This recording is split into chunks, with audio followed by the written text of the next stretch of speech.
मुझ पे है सैकड़ों इल्ज़ाम, मेरे साथ न चल। तू भी हो जाएगा बदनाम, मेरे साथ न चल। तू है नई सुबह की उजली सी किरण, मैं हूँ एक धूल भरी शाम, मेरे साथ न चल। आवाम को जोहार, सलाम, नमस्कार। मेरा नाम मल्लिका हुआ। आप सभी को आभार, अभिनंदन।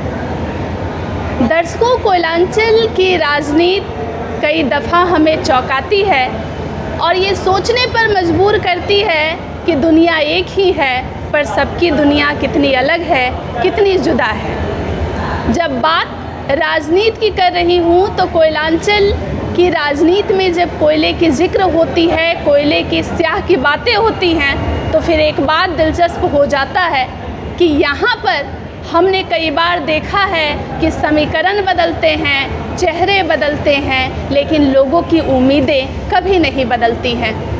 आज यह साक्षात्कार एक प्रयास है कोयलांचल की राजनीति को समझने का। मेरे साथ जाने माने युवा नेता बीरू आनंद सिंह जुड़ रहे हैं, जिनका अंदाज बेखौफ है, जिनकी बातें ऐसी है कि आपके दिल को तुरंत छू जाएगी और जिनका स्टाइल ऐसा है कि आज के युवा उसे स्वैग कहते हैं। तो जब बीरू आनंद जी से हम जुड़ रहे हैं तो उनसे ये भी जानना होगा कि कैसे राजनीति के सफ़र की शुरुआत हुई और कैसे इस राजनीति में अपने कामों को आगे बढ़ा रहे हैं। चलिए दर्शकों, शुरुआत करते हैं एक बातचीत की। बीरू जी, बहुत स्वागत है। आपका भी अभिनंदन है। आप सभी का इंडिया गार्ड पे सबको जोहार है, नमस्कार है। दर्शकों को भी जोहार है, नमस्कार है हमारे तरफ से। एक आम आदमी जब पढ़ाई लिखाई करता है, एक आम घर का बच्चा जब पढ़ाई लिखाई करता है, तो हर एक लोग ख्वाब देखते हैं कि हमें बड़ा होकर कुछ बनना है। तो बीरू आनंद जी की शुरुआत कैसे हुई? क्या प्लानिंग थी ज़िंदगी को लेकर? क्या बनना चाह रहे थे? मैं तो शुरुआती दिनों में हमारी पढ़ाई CBSE बोर्ड से हुई है। मैं सेंट्रल बोर्ड सेकेंडरी एजुकेशन का स्टूडेंट रहा हूँ। हमारी पढ़ाई इंडियन स्कूल ऑफ लर्निंग सरायढला से हुई है। मैं वहाँ से मैट्रिक किया। उसके बाद हमारी तकनीकी शिक्षा, शुरुआती शिक्षा PK राय महाविद्यालय में हमने नामांकन लिया और वहाँ से मेरा पॉलिटिकल साइंस ऑनर्स था। और संयोगवश हमारे समय छात्र संघ का चुनाव हुआ, छात्रों का दबाव रहा, छात्रों का हमें साथ मिला। मैंने छात्र संघ का चुनाव लड़ा और मैं चुनाव जीता। वहीं से हमारी राजनीति, छात्र राजनीति की तरफ हमारी ध्यान चला गया और वहाँ से हमने हमेशा छात्र युवाओं के मुद्दों को लेकर संघर्ष करने लगा। पॉलिटिक्स में अचानक से ध्यान कैसे आया? मतलब कोई फैमिली बैकग्राउंड रहा या फिर इंटरेस्ट रहा? कैसे जो है जुड़ाव हुआ? हमारा कोई राजनीतिक बैकग्राउंड राजनीतिक जीवन में नहीं रहा। हमारे दादाजी नौकरी करते थे, BCCL में नौकरी करते थे और वो लोग नौकरी के माध्यम से यहाँ धनबाद आए। और उसके बाद हमारी पढ़ाई भी, स्कूलिंग पढ़ाई इंडियन स्कूल ऑफ लर्निंग में हुई। PK राय महाविद्यालय में हमने नामांकन लिया और वहाँ से हमारा पॉलिटिकल साइंस ऑनर्स था। और हम पढ़ाई के दरमियान पढ़ाई करते थे, महाविद्यालय जाते थे। वहाँ से हम अखिल भारतीय विद्यार्थी परिषद में जुड़े और वहाँ से हमने छात्र राजनीति में हमको इंटरेस्ट आने लगा, छात्रों के मुद्दों पे इंटरेस्ट आने लगा। जो छात्रों का उस वक्त शोषण था, जो छात्रों के साथ उस समय कॉलेज प्रबंधक अन्याय करता था, जो भेदभाव करता था, जो उनकी बुनियादी सवालें थे, उस सवालों पे हमने प्रखरता से आवाज़ उठाई। और जिसके चलते हमेशा संयोगवश हमारे समय छात्र संघ का चुनाव हो गया और मैं PK राय महाविद्यालय से छात्र संघ का चुनाव लड़ा। और छात्र संघ चुनाव में हमें जितना समर्थन मिला, छात्रों ने हमें अपना नेता बना दिया। वहाँ से एक मुश्त हर छात्रों के हम छात्र संघ चुनाव में रिकॉर्ड मतों से चुनाव जीते। और जब मैं रिकॉर्ड मतों से चुनाव जीता तो हमें राजनीति में इंटरेस्ट होने लगा और हम वहाँ से PK राय महाविद्यालय जब चुनाव जीते तो उसके बाद छात्रों का दबाव था कि यूनिवर्सिटी चुनाव आप लड़िए। ईश्वर का साथ मिला। उस वक्त विनोद बिहारी महतो विश्वविद्यालय नहीं बना था, विनोबा भावे विश्वविद्यालय था। उसके अंतर्गत धनबाद, बोकारो, गिरिडीह, रामगढ़, चतरा, हजारीबाग ज़िले आते थे। 7 जिला आता था और 7 जिलों के अध्यक्षों ने मिलकर बीरू आनंद को विश्वविद्यालय के कुर्सी पर बैठा दिया। वहाँ से हमने, हमारे अंदर जब लोगों का, छात्रों का जब प्यार मिला, उनका आशीर्वाद मिला, तो हम वहाँ से हमको राजनीति, मतलब हम चाहते थे कि राजनीति बदले। हमारे मन में हमेशा ये भावना रहता था कि गरीब, कमज़ोर, शोषित, पीड़ित नौजवानों की आवाज़ उठाई जाए। कोयलांचल की भी राजनीति में हमसे हमेशा मेरे मन में ये भावना रहा कि शोषित, पीड़ित व्यक्ति का आवाज़ उठाया जाए, और हम वहाँ से यूनिवर्सिटी के अध्यक्ष बन गए, सीनेट सिंडिकेट के भी सदस्य बन गए, दोबारा छात्र संघ के चुनाव में हम सेक्रेटरी बन गए, और वहाँ से कंटिन्यूअस मतलब हमेशा जब जो हमको सम्मान विश्वविद्यालय के छात्रों ने दिया, जो उनके आंखों से प्यार मिला, हमने पूरे कोयलांचल में कभी नफरत की राजनीति नहीं की। छात्र राजनीति का देन है कि हमने कभी जाति पाति की राजनीति नहीं की, हमने कभी बाहरी भीतरी की राजनीति नहीं की। हमने हर समुदाय के लोगों को, हर वर्गों के लोगों को हमने प्यार के नज़र से देखा। आज भी हर वर्गों के नज़र से हम लोगों को नज़र से देखते हैं। हमारे साथ हर समुदाय के लोग खड़ा रहें, उनके मतों से हम चुनाव जीते हैं, उनके मतों से हमने लड़ा है। आजीवन हमने राजनीति में कभी नफ़रत की राजनीति को हम कभी हावी नहीं होने देते हैं। हमारे अंदर बाहरी भीतरी की राजनीति किसी भी तरह की हमारी मनोदशा को बाधित नहीं करती है। जो भी कोयलांचल की राजनीति है, हम हमेशा चाहते हैं कि इंसानियत से बढ़ के कोई राजनीति नहीं है। दुनिया में दो ही चीज़ है, एक अमीरी की जात और एक गरीबी की जात। अगर कोई कहता है तो मैं 2 ही जात को मानता हूँ, एक इंसान की अमीरी की जात है, एक गरीबी की जात है। बीरू आनंद सिंह राजपूत जाति से ज़रूर है। आज राजपूतों की बहुत कोयलांचल में इतना विचार चलता है, एक भी राजपूत नेता ने बीरू आनंद को पूरे राजनीतिक जीवन में मदद नहीं किया है। हमें जब भी मदद किया है, हर वर्गों के लोगों ने मदद किया है, हर समुदाय के लोगों ने मदद किया है, और हर वर्गों के सम्मान से हम आज भी राजनीति करते हैं। इसलिए जाति की राजनीति कभी हमारे अंदर हावी नहीं हुई। पूरे कोयलांचल में लोग कोयला की राजनीति, आउटसोर्सिंग की राजनीति, इससे मैं अछूता हूँ। मैंने कभी कोयले की राजनीति नहीं की, मैंने कभी लोहा चोरी नहीं की, मैंने किसी भी गलत गतिविधि में बीरू आनंद नहीं रहा। मैं प्रमुखता से छात्र युवाओं की आवाज़ों को उठाता हूं। आज भी दर्द होता है कि जो जनबल और बाहुबल की जो राजनीति है, उससे आज भी युवा उपेक्षित है। कहीं ना कहीं सदन में ऐसे लोग पहुंच जाते हैं, पैसे के दम पे चुनाव जीत जाते हैं, पार्टियां के नाम पे चुनाव जीत जाते हैं, बाहरी भीतरी के नाम पे, नफरत के नाम पे चुनाव जीत जाते हैं, और फिर वो चुनाव जीतकर जनता का भला उनसे नहीं होता है, अंतिम व्यक्ति का भला नहीं होता है, उनके परिवार का भला होता है, उनका भला होता है। जो व्यक्ति लोगों का दर्द को नहीं समझ सकता, वो सदन में जाएगा तो उसकी औपचारिकता रह जाएगी, वो मतलब उससे लोगों को फायदा नहीं होगा। अगर बीरू आनंद छात्र संघ का अध्यक्ष था तो मैं गर्व से कहता हूं कि मैं सुबह से शाम तक छात्र संघ कार्यालय में बैठ के कोयलांचल के हर गरीब छात्रों का मैं मदद करता था, उनकी आवाज़ बनता था, उनके लिए लड़ता था, उनकी बुनियादी सवालों के लिए संघर्ष करता था। कोयलांचल विश्वविद्यालय संघर्ष समिति बना, कोयलांचल विश्वविद्यालय के लिए मैंने सबसे ज़्यादा आंदोलन किया। धनबाद से जब विश्वविद्यालय हजारीबाग था तो मैं जब हजारीबाग जाता था तो उपेक्षित महसूस करता था। धनबाद के छात्रों का दर्द समझता था कि इतना दूर विश्वविद्यालय है, और इसके लिए संघर्ष किया। लेकिन कोयलांचल की राजनीति कहीं ना कहीं बड़े लोग गिद्ध की तरह नए नौजवानों को खा जाना चाहते हैं, उनकी छवि को खराब कर देना चाहते हैं, पैसे से हर तरह से बाधित करते हैं। ये जो राजनीति, कोयलांचल की जो अभी राजनीति है, इस राजनीति से आम नौजवान, चुनाव होते रहेंगे, चुनाव जीतते रहेगा, बदलाव नहीं होने वाला है।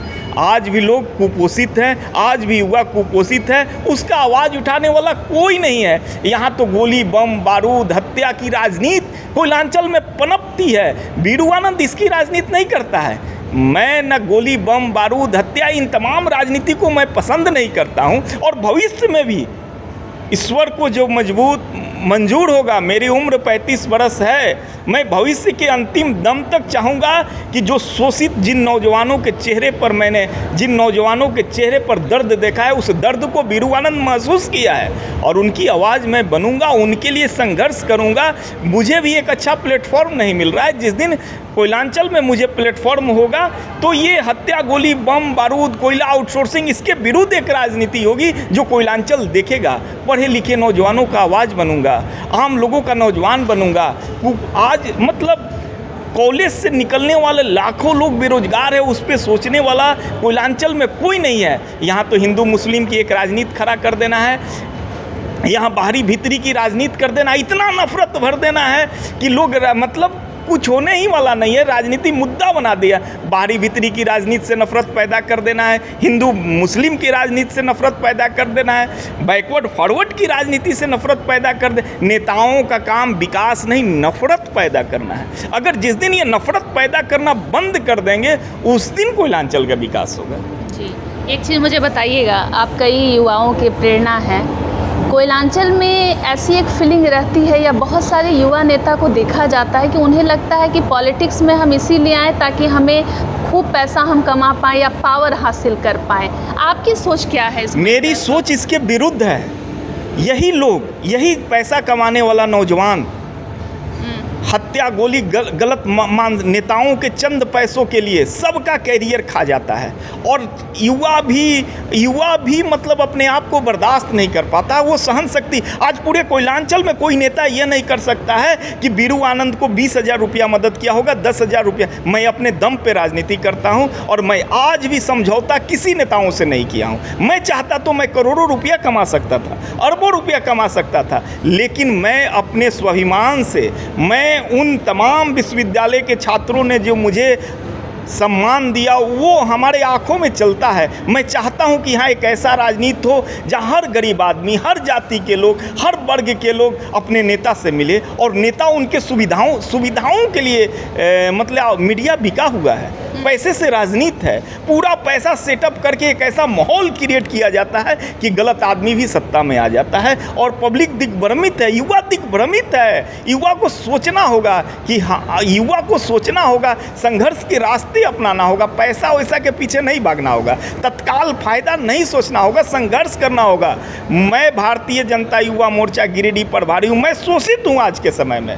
मेरे पास सारी प्रतिभा रहने के बाद भी मैं कभी ना कभी हाशिए पर, हमें यहाँ के नेता हाशिए पर भेजते हैं। वो चाहते हैं कि बीरू आनंद जैसा युवा अगर आएगा तो कोयलांचल की राजनीति दूसरे तरफ से जाएगी, तो वो लोग हम लोगों को दबाता है। लेकिन इसके बखूर मेरी आत्मा में हमेशा ज्वाला रहती है कि कोयलांचल के लोगों का विकास कैसे होगा, कोयलांचल के युवाओं के विकास कैसे होगा, और मैं सही रास्ते में इनके लिए संघर्ष करूंगा, अंतिम समय तक संघर्ष करूंगा। ऐसे लोग सदन में जीत कर जाते हैं जो यहाँ के बुनियादी सवालों पे प्रश्न नहीं खड़ा कर सकते हैं, जो बुनियादी सवालों पे संघर्ष नहीं कर सकते हैं। और चुनाव तो इतना महंगा हो गया है कि जनता भी मतलब पैसे से वोट खरीद लिए जाते हैं, मीडिया खरीद लिया जाता है, बाहुबल से लोगों को डराया जाता है, धमकाया जाता है। इस परिस्थिति में साधारण व्यक्ति चुनाव जीतने की उपेक्षा नहीं कर सकता है। संसाधन की कमी के चलते मतलब बहुत सारे युवा राजनीति से दूर हो जाते हैं। उनकी आत्मा इतना ना नफरत की राजनीति कोयलांचल में है, इतना नेता लोगों ने इतना न जहर बो दिया है, अपने सदन में चाय पीते हैं। लोकसभा का सदन हो, विधानसभा का सदन हो, ये नेता जाके ऊपर में बहुत अच्छे से मिलते हैं, लेकिन जनता के बीच इतना नफरत पैदा कर दिया कि इनके अंदर, जनता के अंदर बेरोजगारी, भूखमरी, शिक्षा, पलायन पे प्रश्न करना ये लोग भूल गए जनप्रतिनिधियों से। और जनप्रतिनिधि लोग नफरत की राजनीति जिस दिन बंद कर देगा, कोयलांचल मतलब यहाँ पे नफरत की राजनीति बंद होनी चाहिए। झारखंड की राजनीति में एक नया टर्म सामने आ रहा है, बाहरी भीतरी। इस बार जो विधानसभा चुनाव हुआ था, एक नई पार्टी उभर कर आई, JLKM, टाइगर जयराम महतो। बड़े एग्रेसिव नेता के तौर पर लोगों ने उन्हें देखा है। क्या लगता है कि उनकी विचारधारा जो है, जिसमें वो बार बार ये जिक्र करते हैं कि झारखंड में रहने वाले लोगों की स्थिति, जो झारखंडी की स्थिति है, वो बद से बदतर है और बाहरी प्रभाव जो है झारखंड में ज़्यादा हावी हो रहा है? देखिए, मसला तो जयराम महतो जी, जो बाहरी भीतरी की राजनीति तो होना ही नहीं चाहिए, नफरत की राजनीति ही नहीं होना चाहिए। आप जिन मुद्दों से लोगों को चुनाव जीत कर आए, जिन आशाओं से जीत कर आए, सिर्फ भाषण देना मतलब राजनीति नहीं है। सिर्फ आप उस मुद्दों को लागू कर दीजिए, आप ग्रामीण के लोगों को हक दिला दीजिए। सरकार में आप विधानसभा में लोगों की भावनाओं के साथ चले गए और आज 2 साल होने चला, कहाँ हैं लोग, कहाँ हैं आप? तो यूएस पोलो तरह तरह के ब्रांड पहन के घूम रहे हैं। उन गरीब की आंखों को देखिए कि उनकी स्थिति क्या है। आप सदन में जा चुके हैं, 60-40 आप जो भी चाहते हैं, जो भी बाहर के लोगों को गाली देते हैं, नफरत की राजनीति करते हैं, जो भी जितना भी माने आपके अंदर जो कुछ भी है, तो आप कम से कम गांव के लोगों को अधिकार दिला दीजिए। मैं इस राजनीति को नहीं मानता हूँ, मैं बाहरी भीतरी की राजनीति को नहीं मानता हूँ, मैं नफरत की राजनीति को नहीं मानता हूँ। मैं हर वर्गों के लिए सम्मान करता हूँ। हमारे लिए हर वर्ग मतलब अपना है। नेता बनना, चुनाव जीतना, ये बहुत ज़्यादा दिन तक अगर आपकी आइडियोलॉजी कंफर्म नहीं है। मेरी आइडियोलॉजी, मेरे आत्मा में ना कोई बाहरी है, ना कोई भीतरी है, ना कोई बैकवर्ड है, ना कोई फॉरवर्ड है। हमारे अंदर इंसान से बढ़कर इंसानियत नहीं है। अगर जयराम महतो जी जिस आइडियोलॉजी से चुनाव जीते हैं, लोगों की भावनाओं से चुनाव जीते हैं, कम से कम उनकी भावनाओं पर खड़ा उतरें। स्थानीयता को, रोजगार की मांग 60-40 जो करते हैं वो दिला दें। यहाँ 1932 उनसे मेरा भी निवेदन होगा कि आप झारखंडी भावनाओं के साथ चुनाव जीते हैं तो 1932 यहाँ आप लगवा दीजिए, 1932 लागू करिए। और आप लोगों को जो 60-40 बोले थे, आप 60 मांगते हैं, हम 80 बोलते हैं। आप विधानसभा के पटल पे 80 लगा दे। अरे देश संविधान से चलता है, क्यों मूर्ख लोग मूर्ख नहीं है, ये देश संविधान से चलता है। आप अगर आपसे आपका संविधान है तो आप अपने ही संविधान से जो आपकी आइडियोलॉजी रही, आप उस आइडियोलॉजी से आप लगवा दीजिए। आप किसको चुनाव हराए? एक गांव की लेडीज को चुनाव हरा दिए। आप अनूप सिंह को चुनाव नहीं हरा पाए, आपको तो अनूप सिंह को चुनाव हरा देना चाहिए। अब गांव के लोगों को चुनाव हरा दिए। आप बाहर के सीटों पे जाके चुनाव हराते तो नफरत हम मानते कि नहीं, ये तो आप ग्रामीण को, एक विधवा लेडीज को आप चुनाव हरा दिए। ये नहीं। जयराम महतो जी, आप जहाँ से भी चुनाव लड़ते हो, आपका जो मुद्दा हो उस पर आप अपना स्टैंड क्लियर कर दीजिए। आप लोगों को हक दिला दीजिए, न्याय दिला दीजिए। मैं नफरत की राजनीति नहीं करता हूँ। हमारे लिए कोई बाहरी भीतरी नहीं है। हमारे लिए किसी तरह के मैं नफरत की राजनीति को ही पसंद नहीं करता हूँ। मैं बाहरी भीतरी की राजनीति को नहीं कहता हूँ। मैं प्यार की राजनीति को पसंद करता हूँ, सकारात्मक राजनीति को पसंद करता हूँ, हर वर्गों का सम्मान करता हूँ, हर लोगों का मैं सम्मान करता हूँ। राज्य में अभी अगुआ सरकार है, महिलाओं को सम्मान मिल रहा है, मैया सम्मान योजना। क्या आपको लगता है कि जो आदिवासी समाज जो आज भी हेमंत सोरेन को अपना नेता मानता है, राज्य के मुख्यमंत्री हैं, राज्य के विकास के लिए कार्य कर रहे हैं? नहीं, मैया सम्मान मिलना अलग बात है, लेकिन वो जेएमएम का अपना एक आइडियोलॉजी है, वो उस आइडियोलॉजी पर काम कर रहे हैं। लेकिन मैं झारखंड के मुख्यमंत्री से मांग करूंगा कि बेरोजगारी की समस्या को आप दूर कर दें, शिक्षा की समस्याओं को दूर कर दें। आप मतलब यहाँ पे रोजगार का व्यवस्था करें, पलायन को रोकें। शिक्षा, बेरोजगारी, चिकित्सा अगर पूरी हो जाएगी तो लोगों का आधा दुख दर्द दूर हो जाएगा। मैं झारखंड के मुख्यमंत्री से यही मांग करेंगे कि ये चीज़ें मतलब आप लागू कर दीजिए। बेरोजगारी की व्यवस्था को दूर करें। आज लोगों को रोज़गार नहीं है। डीपीएस डिनोवली में पढ़ने के बाद सारे लोग बाहर पलायन कर रहे हैं। धनबाद में क्या है? नेताओं ने सिर्फ नफरत बोया, बाहरी भीतरी, हिंदू मुस्लिम, बैकवर्ड फॉरवर्ड, यही सब किया। यहाँ ना रोजी रोजगार की मांग करता है, ना रोजी रोजगार की। हेमंत सोरेन से मांग करेंगे कि यहाँ पे रोजी रोजगार की व्यवस्था करें। अभी नगर निकाय चुनाव संपन्न हुआ, अब बात हो रही है डिप्टी मेयर को लेकर के। क्या स्टैंड है आपका कि क्या होना चाहिए? कुछ लोग मान रहे हैं कि इसमें ट्रांसपेरेंसी नहीं रहती है, लोग धन बल के सहारे जो है इस पद को हासिल करते हैं। देखिए, डिप्टी मेयर का चुनाव तो सरकार को रोक लगा देना चाहिए।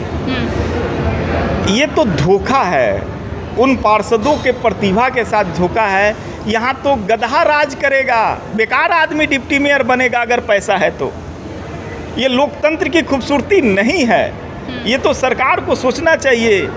एक एक डिप्टी मेयर जो जितना अधिक रेट लगा दे, जो जितना अधिक पार्षदों को पैसा दे दे, ये तो मतलब एक तरफ से पैसा देना है। तो फिर आप मतलब जो डिप्टी मेयर जीत कर जाएगा उससे आप क्या उम्मीद कर सकते हैं? वो क्या जनता के मुद्दों से लड़ेगा? ये तो मतलब पूरा राजनीति पैसा पे प्रभावित। एक एक पार्षद को 10 लाख देगा, 20 लाख देगा कि 30 लाख देगा, 30 पार्षद को खरीदेगा और फिर चुनाव जीतेगा। इससे जनता को क्या मिलने वाला है? तो नगर निगम पे बोझ बढ़ेगा जी। ये तो नगर निगम पे बोझ है। डिप्टी मेयर का चुनाव 5 करोड़ खर्चा करेगा, 3 करोड़ खर्चा करेगा तो 5 साल में 15 करोड़ वसूली होगा। फिर तो धनबाद वही खोखला धनबाद, वही तो कमीशन का धनबाद। मतलब कहाँ पे आप उम्मीद कर सकते हैं? किससे उम्मीद कर सकते हैं? नगर निकाय चुनाव का नतीजा आया, मेयर संजीव सिंह बन गए हैं। धनबाद का कितना विकास हुआ है? क्योंकि पूर्व में ये चर्चा हो रही थी कि चंद्रशेखर अग्रवाल, जिनको विकास पुरुष का टैग मिला है, आपको क्या लगता है कि धनबाद की सबसे बड़ी समस्या क्या है जिस पर तुरंत जो है काम करने की ज़रूरत है? नहीं, धनबाद में तो नगर निगम में सड़कें हैं, लाइट की व्यवस्था, सड़कें, धनबाद चमके, धनबाद खुशहाल रहे, लोग घरों से निकलें तो ब्लीचिंग पाउडर वगैरह छिड़काव मिले, सड़कें बनी रहे, नालियाँ साफ़ होते रहे, पार्क वगैरह सुविधा मिलते, निगम से लोगों को पानी मिले। यही सुविधा के लिए तो लोग वोट करते हैं कि नगर निगम की सुविधाएं जनता को मिले, नगर निगम चमके, धनबाद की रोशनी जले, लोगों को सुबह में पानी मिले, लोग उजाले में रहें, चमचमाती सड़कें बने। इस चीज़ों के लिए लोग मतदान करते हैं। हम लोगों ने कुछ लोगों से बातचीत की तो वो कह रहे थे कि बीरू आनंद जितने बेबाक हैं उनको विधायकी लड़नी चाहिए। कभी कुछ वैसी प्लानिंग कर रहे हैं कि भविष्य में थोड़ा सा पॉलिटिक्स में और उबाल लाया जाए या फिर कुछ और प्लानिंग? आगे संघर्ष किया जाएगा, जो ईश्वर की इच्छा होगी भविष्य की राजनीति तय करेगी। जो लोग आपको सुन रहे हैं उनके लिए क्या मैसेज रहेगा? पॉलिटिक्स करना चाह रहे हैं अगर कोयलांचल में, झारखंड में, तो क्या झारखंड में पॉलिटिक्स करना आज के समय में जिसके पास पैसा है, हाँ। जो राजनीतिक दल में अच्छा से मतलब चरण वंदना कर सकता है, आज की राजनीति वही है। अगर आप कोई आम घर का लड़का जो है अचानक से पॉलिटिक्स में आना चाहे तो वो नफरत की राजनीति करेगा तो सक्सेस करेगा, प्यार की राजनीति में सक्सेस नहीं करेगा।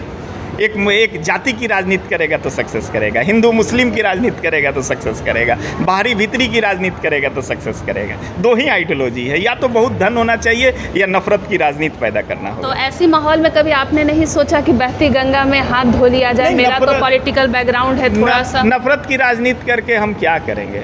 लोग हमसे नफरत की राजनीति, हमारे भाषणों में हमने पूरे छात्र जीवन से कभी नफरत की राजनीति नहीं की। हमारा आत्मा ही गवाह नहीं देगा, हम कभी मतलब वो हमसे होगा ही नहीं। हमारे साथ हर तबके के लोग रहते हैं, हम ग्रामीण परिवेश में जाते हैं, शहरी परिवेश में जाते हैं, हर जाति के लोगों से मिलते हैं, हमसे वो काम नहीं होगा। राजनीति में नफरत की राजनीति का हमारे अंतरात्मा में, हमारे डिक्शनरी में, छात्र राजनीति के डिक्शनरी में इसका कोई जगह नहीं है। जब से राजनीति से जुड़े हुए हैं, कोई ऐसा सुखद क्षण आया या लम्हा जब बहुत खुशी हुई कि मेरे कारण जो है बहुत लोगों को फ़ायदा पहुंचा हो, बहुत छात्रों ने आपको बहुत अच्छा कहा हो, सराहना की हो? नहीं, जब विश्वविद्यालय अध्यक्ष से तो बहुत लोगों का मदद किए हैं, बहुत लोगों का काम कराए हैं, बहुत लोगों को रोज़गार दिए, कुछ लोगों को नौकरियां भी हमने लगाई। यूनिवर्सिटी के जितने महाविद्यालय के कॉलेजों थे उसमें हमने डिप्यूटेशन भी किया, और हमारा जहाँ भी पावर रहा हमने काम किया। जब जो पावर हमको मिला काम किया। भविष्य में भी मेरी चाहत रहेगी, संगठन में आज हम भाजपा युवा मोर्चा गिरिडीह प्रभारी हैं, संगठन हमें मजबूत करने को देगा तो हम ऐसे लोगों को लाएंगे जो संघर्ष करेंगे, हम ऐसे लोगों को लाएंगे जो जनता के मुद्दों पे संघर्ष करेंगे, हम ऐसे लोगों को लाएंगे जो नौजवानों के मुद्दों पे संघर्ष करेंगे, हम ऐसे लोगों को लाएंगे जो पढ़े लिखे लोगों की आवाज़ बनेंगे। मेरा मकसद कभी सांसद विधायक का योजना करना नहीं रहा है, या कभी चरण वंदना की राजनीति करना बीरू आनंद का इच्छा नहीं। मैं सांसद विधायकों का सम्मान करता हूँ, सारे जनप्रतिनिधियों का सम्मान करता हूँ, लेकिन मेरी राजनीति जो है, मैं सारे लोगों का सम्मान करता हूं, लेकिन मेरी राजनीति हमेशा पढ़े लिखे लड़कों को पसंद करता है। और मुझे भी जो वोट मिला वो कोई अनपढ़ लोग नहीं दिए, पीएचडी करने वाला, ग्रेजुएशन करने वाला, सारे पढ़े लिखे लोग मतदान करके मुझे अपना नेता बनाया। तो उनके लिए तो दर्द हमेशा रहता है कि आज वो लोग हाशिए पर हैं, आज उनको पूछने वाला, आज तो ताकत का पूजा होता है कोयलांचल में, आज तो जो गोली चला सकता है उसका सबसे ज़्यादा उसको सम्मान होता है। आज तो मतलब ये तो कोयलांचल सब जग जाहिर है ना कि मतलब उदंड लोगों का हवा बहुत ज़्यादा है, शरीफ लोगों की हवा कम है जी, उसको तो बदनाम कर देगा। ये कोयलांचल की राजनीति है, जिस राजनीति में मुझे मौका मिलेगा, भविष्य में संगठन में भी मौका मिलेगा, तो हमेशा पढ़े लिखे लोगों को हमने पसंद किया है, हमेशा सारे वर्गों को हमने पसंद किया है। जाति पाति हमारे लिए कोई मायने नहीं रखता है, और आगे की भी राजनीति हमारे सारे संप्रदाय, सारे वर्गों के साथ है। जब एक साधारण परिवार का लड़का नेता बनता है तो परिवार वालों को चिंता होती है कि बेटा के कई दुश्मन हो जाएंगे, तो ऐसा हुआ होगा कि ज़िंदगी में बहुत लोगों से दुश्मनी भी हुई होगी या ट्रोल भी होते होंगे? नहीं, राजनीति में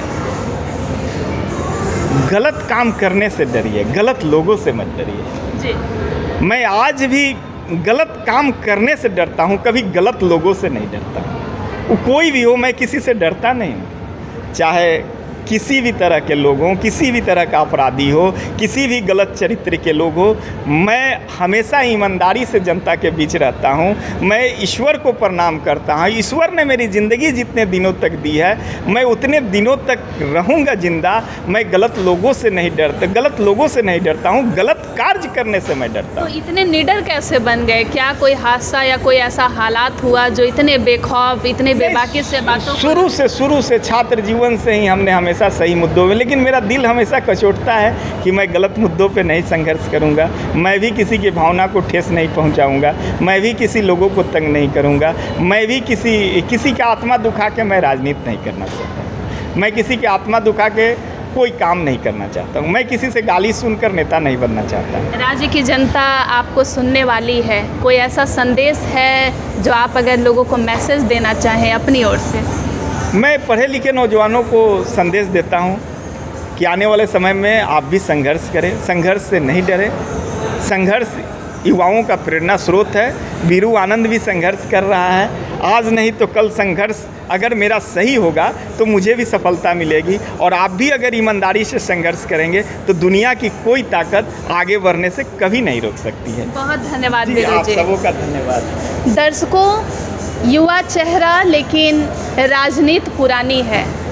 कोयलांचल के जाने माने युवा नेता है वीरू आनंद सिंह, जिन्होंने कोयलांचल की तस्वीर अपने राजनीति के जरिए बदली है। वैसे विचारों से आप भी प्रभावित होंगे, लेकिन अन्य अपडेट के लिए कहीं दूर मत जाइएगा। जुड़े रहेंगे लाइव इंडियन गार्ड परिवार के साथ।